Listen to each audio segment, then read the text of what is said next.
That's right, it's time for another big review, reviewing the RS422 Plus, an arguably divisive NAS, but we've got to do it justice. I've got to get myself in the frame of mind, and simply for that, what I need is Computers, How They Work and What They Do by Patricia Farah. Alright, so let's dig in. Published in 1982, I'm sure this is still plenty useful. ZX81, yeah boy! See, that's how I thought computers solved problems, with tiny little bricklaying or recruiting giants. Aha, incognito mode, that was knocking around in 1982 as well. I know I'm projecting here, but these two guys look like they've discovered the sickest beat. And that's another thing, everything here seems photoshopped, like it's all super large. Then you've got this printout, what the hell were these people cooking? The canteen must have been an absolute bomb site. I think I remember this scene from Spider-Man 2. Hang on, is that Bender from Futurama? Nope, my mistake. His or her name is Tinker. Is that alright? And it's got two claw-like hands. Well, that's reassuring. Bite my shiny metal ass. Patricia Farah, you charged 15 quid for this in 1982. What is your damage?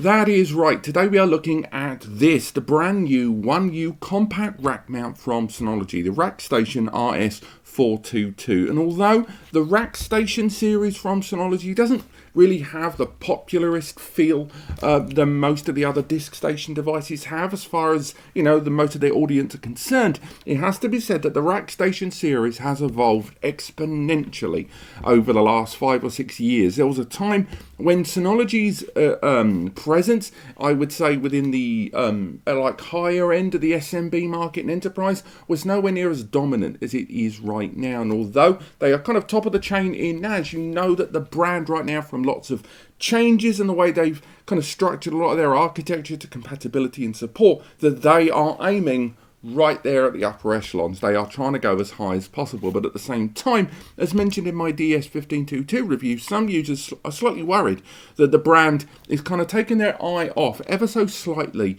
the SMB tier, small, medium business, and prosumer as well. You tend to find those two user groups kind of meshed in, and it is solutions like this that is very much their bread and butter, particularly as far as Synology extending into a lot of their rack mount series, a lot more of these compact rack mounts as well, that's really redefining what the term rack mount actually means as far as servers. I don't know about you guys, but the first time I ever interacted with a rack mount was when I was when I was working at Waitrose, and there was like a little server room. It was a big branch, and this server room did all the transactions, all the data, and it was their little kind of SD-WAN point there to a larger network there that was going around. And that was the first time I saw it. And in my head, as I'm sure a lot of you have, when you hear the term rack mount, you're thinking of big cabinets and all that stuff all racked up, and cables that are hopefully tied together, all sort of dotted around all over the place there. Now, this is not part of that world. This is part of a different kind of solution. So what we're going to do right now, first things first, what is it? It's a 4-bay 1U rack mount. That means it can have 4 drives inside that you can stick inside a RAID configuration. So again, 4 drives. You've got access to RAID 0 and RAID 1 obviously, but you've got RAID 5 and RAID 6 for 1 and 2 disk parity levels there of redundancy. On top of that, you've also got SHR, Synology Hybrid RAID, and that allows you to take advantage of flexible RAID configurations that allow you to add bigger and better drives in the system's lifetime, something that Synology tend to not put in their enterprise level systems, but does still exist in the Plus series, including this one. And on top of that, you've got things like BTRFS, or a choice between that and ext4 for your file system. You've also got fast RAID rebuild there, and you've got the likes of auto recovery. It is a well-equipped storage system. Along with that, you do have DSM 7. This system, arriving at around 650 NICA, depending on where you are in the world, isn't just a hardware solution. It arrives with Synology DSM 7.1 and the hardware all-in. DSM 7.1, which I'll touch on a little bit more later in the video, is a very well tooled and incredibly well developed software platform that is genuinely like an entire OS that you access via your web browser or a bunch of apps, and that's included in the price. Before we go any further, let's unbox this, shall we? Because rack mounts are generally something I don't unbox much on the channel because they're normally absolutely huge. But in the case of this, it's really petite for a rack mount there. I'm somewhat akin to someone coming home with their first VHS player. It is not big at all. So let's see what we get for our money. I'll open it up. Again, there's 2 layers of protection inside. I will always give high marks to a well-protected NAS because, again, people overlook the damage that can happen in transit from motion, from shock, from crushing, that sort of thing.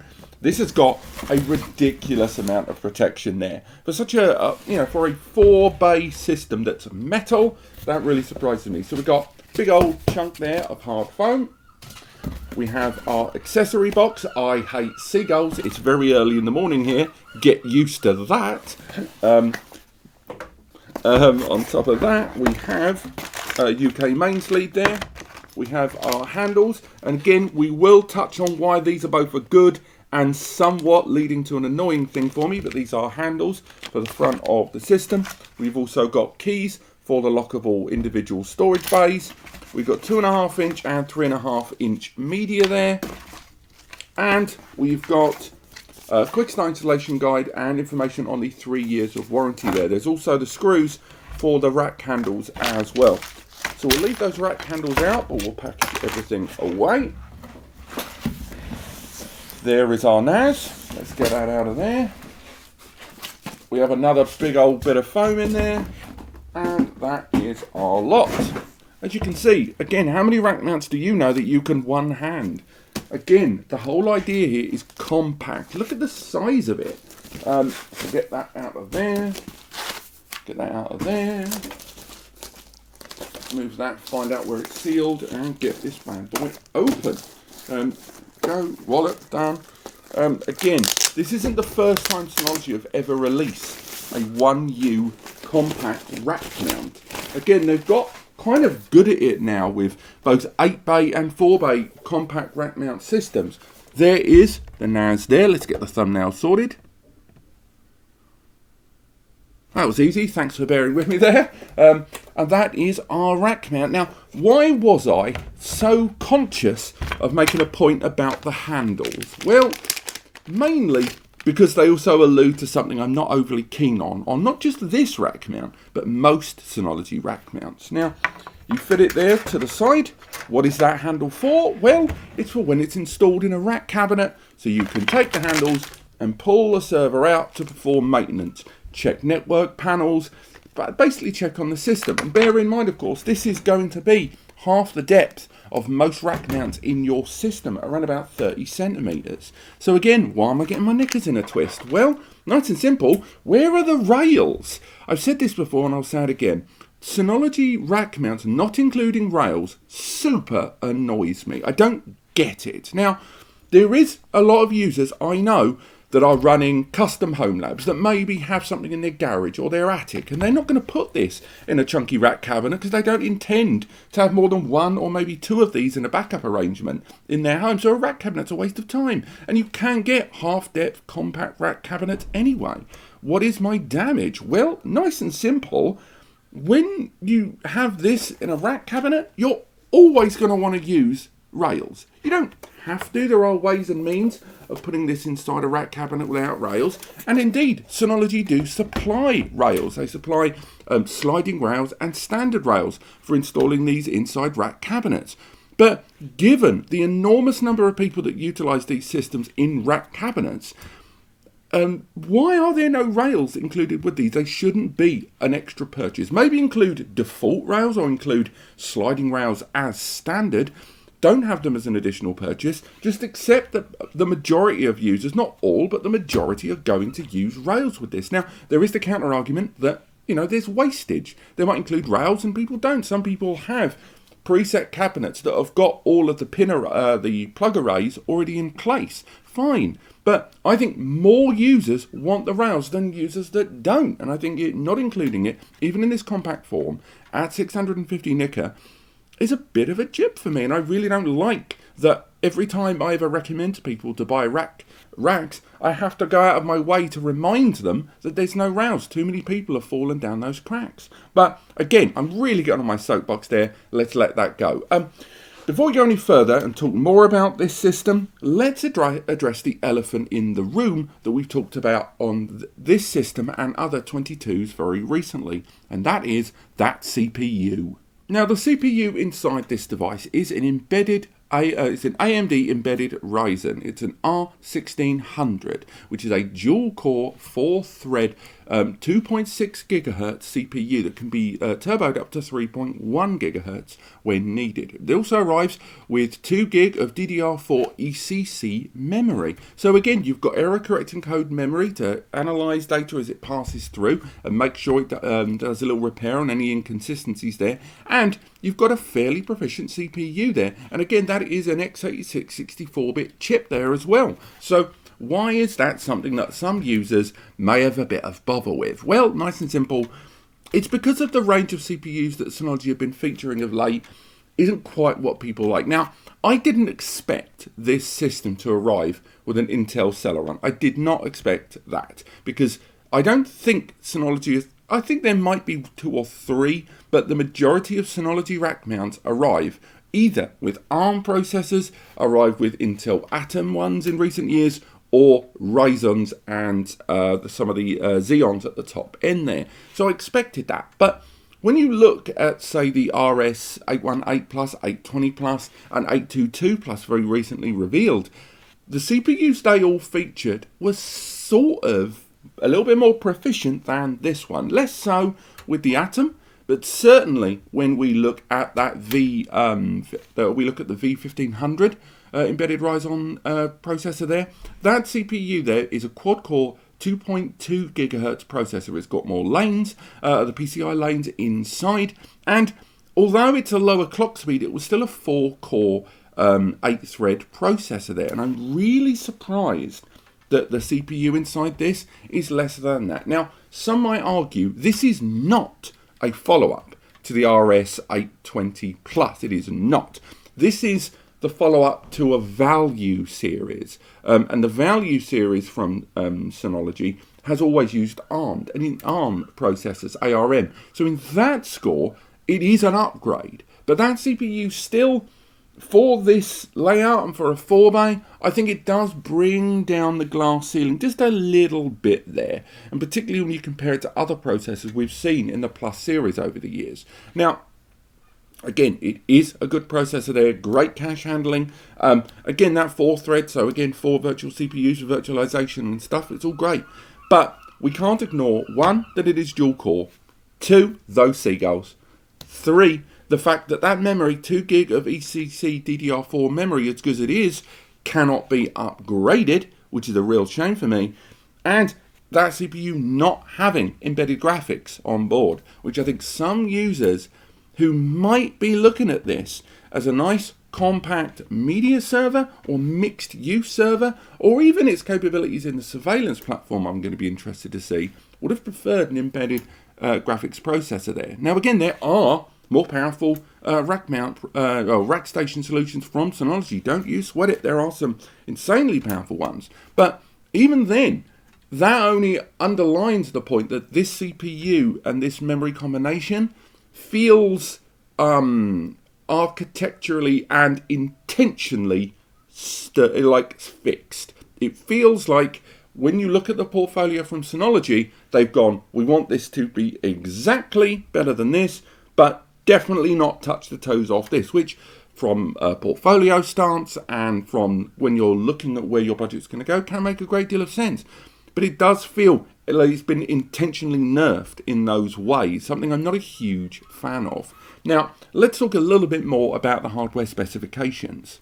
Now, the production quality on this, I can't fault. Obviously, it's a rack mount, so it's metal all the way around. And when we look at the front of the device there, we've got our 4 bays of storage. We have a whole world of ventilation there. The entire top there, we've got a huge swathe of additional airflow across the top of that system. Each of the bays has got that vented slit there all the way along. And again, the rear of the system has 2 active cooling fans and a PSU fan right there. So air pass-through on this is going to be great stuff. Again, the reported noise level of this system is 28.5 dBA by Synology when it was fully populated with hard drives and in active use, which, although by no means quiet, is certainly a low number for a rack mount, I've got to say. Obviously, noise is going to be relative to the rest of the racks in your rack cabinet or the drives that you utilize inside this system. If we look at the individual drives, we can talk about hard drive compatibility there, because the system has those 4 bays of storage there on the front. Let's crack one of those bad boys open. These are metal trays all the way along. We've got 2.5 inch and 3.5 inch screws there for installing hard drives. And again, installation of a hard drive, incredibly straightforward. You pop the drive in it goes. You put the screws along the bottom, done, done, done, done, done, goes straight in. Indeed, the bays inside, when you look at them, are combined data and power connectors there, with plenty of ventilation, once again, all the way through there. Now, the more observant of you may have noticed that I've put a Seagate Iron Wolf in there, because that is right.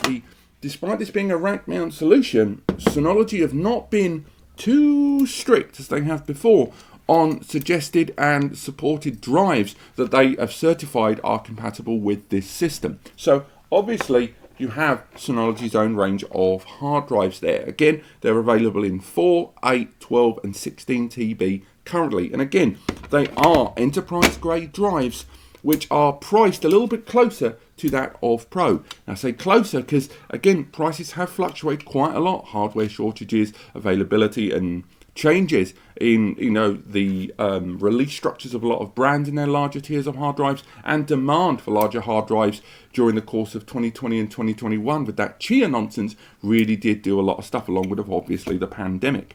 But the compatibility list does feature a lot more than just Synology hard drives now, which is going to please a lot of people. But I will highlight that, for some bizarre reason, WD Red isn't on there. It's really odd. There are certain drives that are missing, and it's very intentional, I would say. There are things such as a lot of the Pro series now, maybe they're going to be added, and Synology is through the process of certifying them one by one, is adding them. But it still seems rather odd that the same CPU and memory combination, with a slight difference on the 1522, lists the WD Red Plus series, not the Pro, but this one doesn't. And I think it's really odd that Synology are taking this kind of very fluctuating stance towards compatible and supported hard drives they're prepared to certify on each of their systems, even when the hardware architecture between them is markedly similar on each one.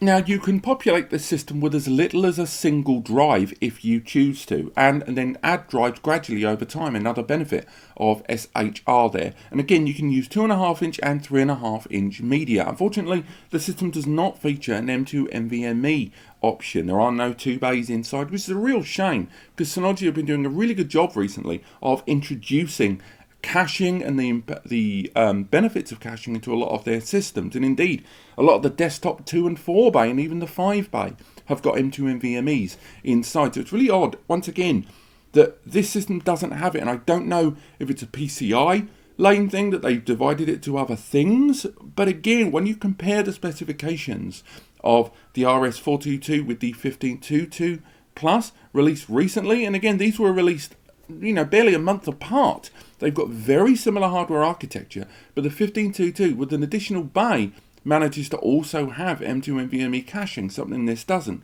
Something I've never really understood. On the subject of things I've never really understood, as much as I like that this system has, all the way along the top, LEDs for each of the individual drives, network connectivity and system health, I've never quite understood, and maybe someone in the comments can tell me, why these systems have a mute button.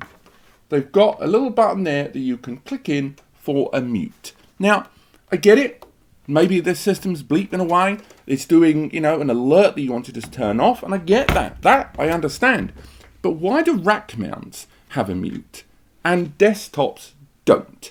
When you go into the system settings and you navigate via the control panel there, you can scroll all the way down during an alert in DSM and disable the alert there. Now on a desktop, that's more likely to be in a close office environment. It's more likely to be within, if not arm's reach, then walk across the room's reach. But rack mounts, because they're noisier, generally they are put in a separate area, a separate room. So for those to have a mute button, particularly when they are the noisier thing anyway, seems really odd for me, a button to turn off that mute there. But again, that's something I've never understood. Maybe someone in the comments can explain to me the folly of my ways. Now let's discuss the network connections and general connectivity of this device, because there's some definite changes here afoot.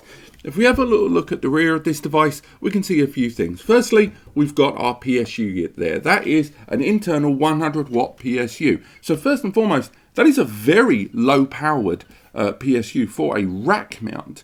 So again, I'm really impressed by that. There isn't an RP or redundant power supply version of this, although you can look at the RS822 Plus when it arrives, or the RS820 currently. So that, again, it's not a deal breaker. It's a real shame. I think there are users out there that would like a redundant power supply version of this, but you can go down the road of UPSs that I'll talk about later on. On top of that, we've got those two additional fans there on the side. We've got two 1 gigabit Ethernet ports there, which is, it's all right. Again, we've seen the value series of Rackstation from Synology before. They've all arrived with 1 gigabit Ethernet, and there is the option to upgrade that I'll talk about later on. But still, nonetheless, 1 gigabit Ethernet here in 2 ports, it feels a little dated. And I would have liked to have seen this system maybe upgrade to 2.5 gigabit Ethernet. There is the argument that maybe it can't saturate that, or that the market hasn't really adopted 2.5G enough. But I would say it's out there. Certainly, and a lot of brands have embraced 2.5 GBE quite readily. You can get USB to 2.5G adapters for about 20 to 25 quid. You can get 10 GBE adapters as well to Thunderbolt quite easily. And when you are buying this system now, you want a bit of future proofing. There's a reason they stick 3 years of warranty that can be expanded to 5 years. And 2.5 GBE may not be totally, mad out there now, but it may have been adopted more by client hardware in the next few years. We're seeing it arriving a lot more affordable switches. We're seeing it arriving a lot more routers, including Synology's own router as well. So 2.5 GBE is growing as we have internet connections that are surpassing that of internal gigabit speeds, and 10 GBE, although becoming more affordable, isn't that affordable yet. And of course, 10 GBE is more desirable than 2.5 GBE, but it's also more expensive. And with more systems arriving with 2.5 gigabit Ethernet at the same price as 1 gigabit Ethernet, that's why I always find it a bit strange when Synology stick by their guns on 2.5 GBE. Now, to their credit, on this value system, they have included the means to upgrade that network connection. Now, if we're, continuing with our hypothesis that this is not a follow-up to the Plus series expandable NAS, the 820 or that 822 that's on the way, and indeed this is really an upgrade on the more value and affordable ARM-based processor NAS that came before, having that option to upgrade is a very good thing. The idea that you can take this system and, if you choose to, install a 10 gigabit Ethernet adapter and therefore add 1000 megabytes per second external connectivity on this is a very desirable trait there. Indeed, the port itself is a Synology kind of newly proprietary designed one there. And I know that word proprietary is very negative, and I guess I'm including it on purpose because when Synology embraced this new method of adding 10 GBE, I think a lot of users, myself included, were a little bit not sure about it, because Synology have given people the ability to add 10 GBE for a long time. That's not a new thing. Indeed, they've had their own 10 GBE card in 1 port and 2 port and combo cards for a very long time. Now, the slot inside there is a PCIe Gen 3 ×2, which is already more than enough bandwidth to allow you to saturate a single 10G connection. And if you have a look inside, you can see that little connector there at the top. Now, what that means is when you have your adapter, this makes it easily the quickest and most carefree 10G installation on a rack mount I've ever done. Set your watches, go. And we're done. That is how quick it is to install 10 GB on there. So fair play to them. That is brilliant how quick that is to upgrade this system to 10 GB. In terms of convenience, mwah, awesome. In terms of, deployment, I'm less convinced. In terms of pricing, I think they've done a reasonable job. If you look around at the pricing, it's still early days, and this little module adapter, which I'll bring closer to camera, is knocking around between 139 and 149 currently for that adapter. It's got a little heatsink there on board. It connects via that rather unusual 3x2 connector there. It slots straight in. It is a copper. I don't know if there are plans for a fibre alternative, an SFP version of this. I'm really surprised Synology didn't roll an SFP version out at launch, but we'll have to wait and see. But again, I'm really surprised they didn't just put a standard PCIe slot in this system.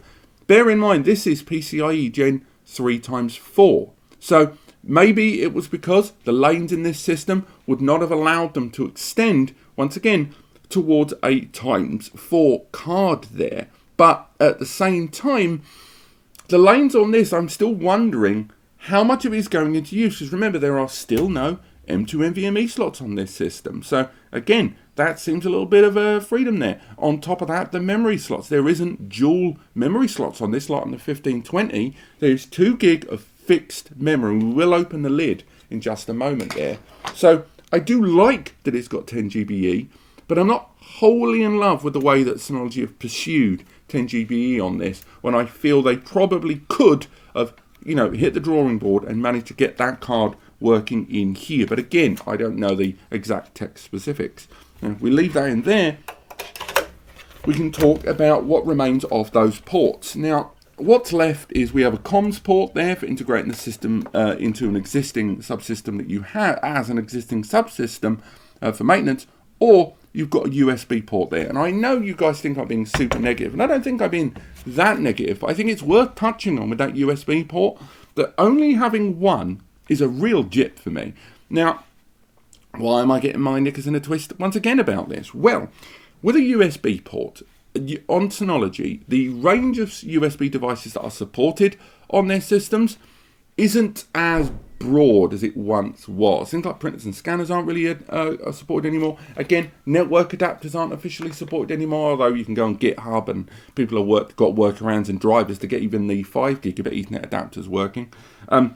But what you can still use them for predominantly are 2 main useful things. One, an external storage drive. So again, whether you go with something a little fast, which bear in mind it has a USB 3.2 Gen 1, or you go for just a standard external storage, you can get like a rack mount DAS and maybe have a localized USB backup on a routing with USB copy or using hyper backup.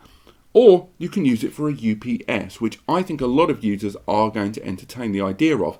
Having a UPS in, because this is so compact, because it's so modestly powered and its power consumption, I think a lot of users are going to be using these in environments where power, maybe if not limited, then a pinch sporadic. And for them, having a UPS can make a huge difference for their business continuing 24/7. So a lot of UPSs are smart UPSs, and they require, they have network protocol, but you can also funnel them in via USB. And I think a lot of people like using the USB connection of UPS. It's even built into Synology's own DSM. When you go into the control panel, you can find what to happen when the UPS pings the system over USB and how it should react. Shut down, maintain running for an X amount of time, etc. Suspend operations or let them complete.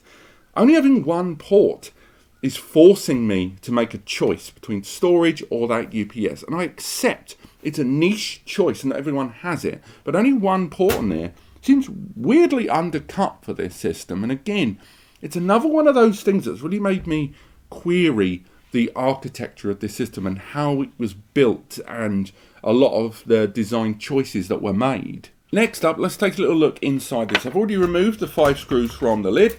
So again, we can remove that there. There's our top panel there. That's the height of that cavity, by the way, if you're wondering how much air is passing through there. And we can take a little look inside this system. So immediately, what can we see? Well, we've got that CPU there tucked in quite a neat little clean heatsink.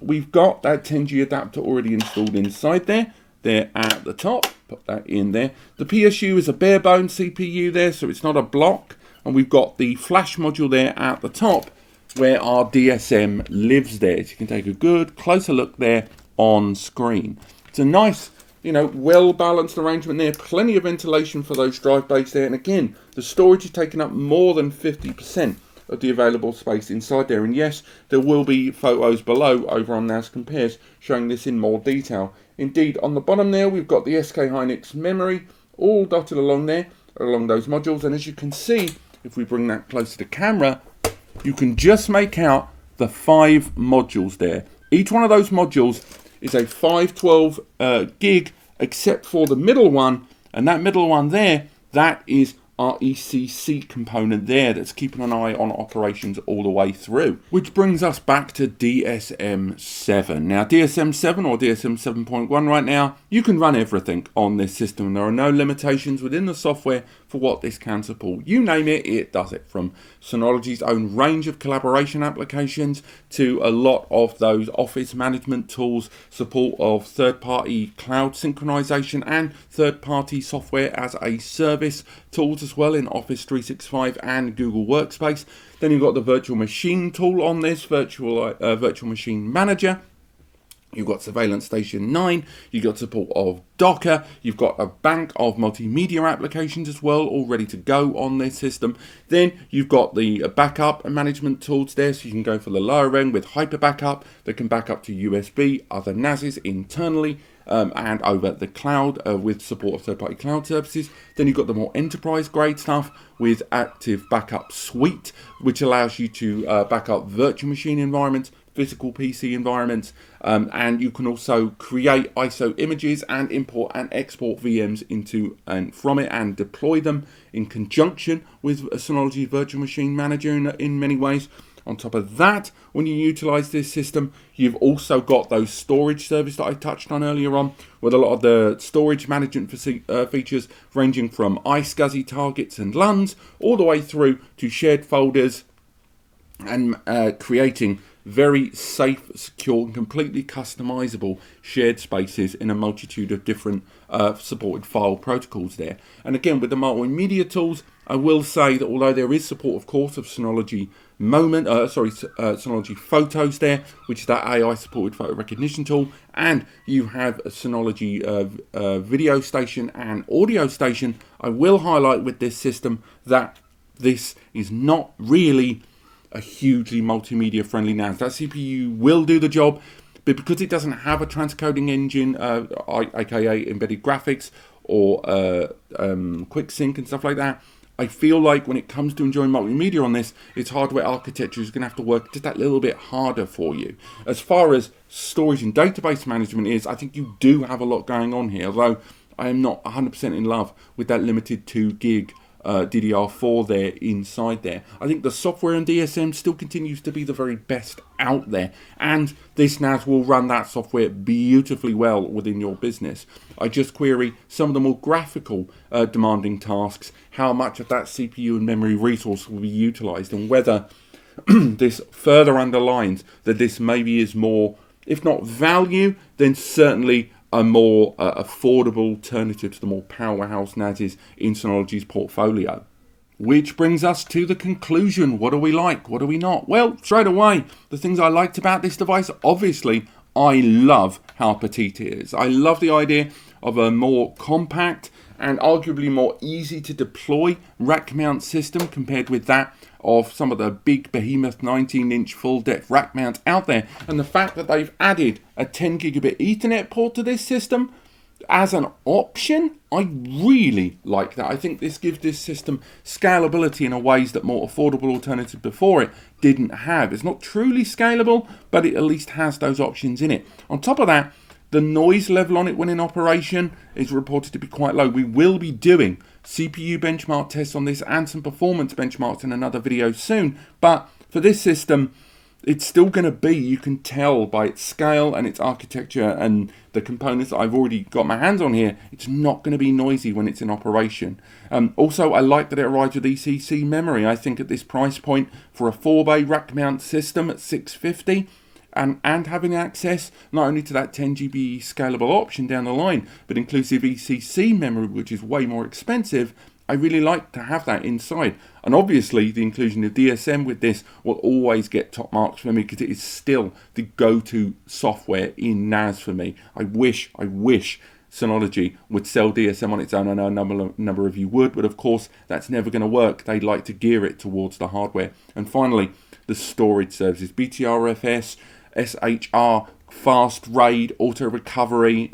There's so many advantages to the storage system of a Synology NAS that they've improved and re-improved over the years, that it's just insurmountably good. Even in this compact form, you have access to all of those. On the flip side though, not everything's perfect. What are the things that I'm not overly keen on? First, the lack of NVMe's on this, the M2 SSD slots inside, really surprised me. I really thought Synology was reaching a point where they would have integrated that onto all of their systems right now. On top of that 10 GBE being a proprietary connection, I'm not a huge fan of either. I get it. I think there's probably reasons behind it that I don't know. But for now, it just feels like they've released an adapter that is very in-house, one ecosystem, something Synology have been doing quite a lot recently with a lot of their upgrades and accessories. The fact that it can't be expanded, I find quite weird as well. I've always wondered about expandability on Synology systems and which systems qualify and which ones don't. And I don't quite see how an expansion option could not have been afforded to this. And the only reason I can come to in my head is that it might encroach on the expandable 4-bay above it in the portfolio.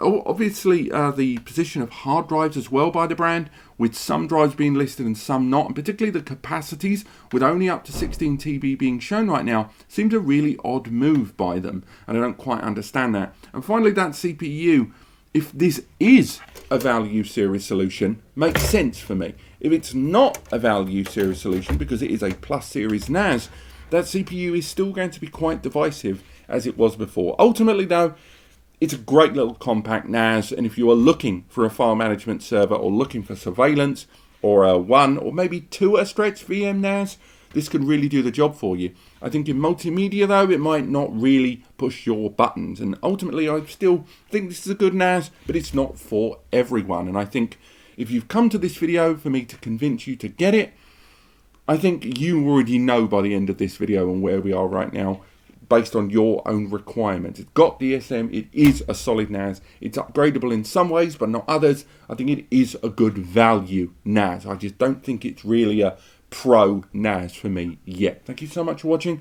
Hope you've enjoyed this. If you have, chuck me a like. If you want to learn more, click subscribe. There are links in the description to NAS Compares, and otherwise I am going to go sneeze my head off. I will see you next time.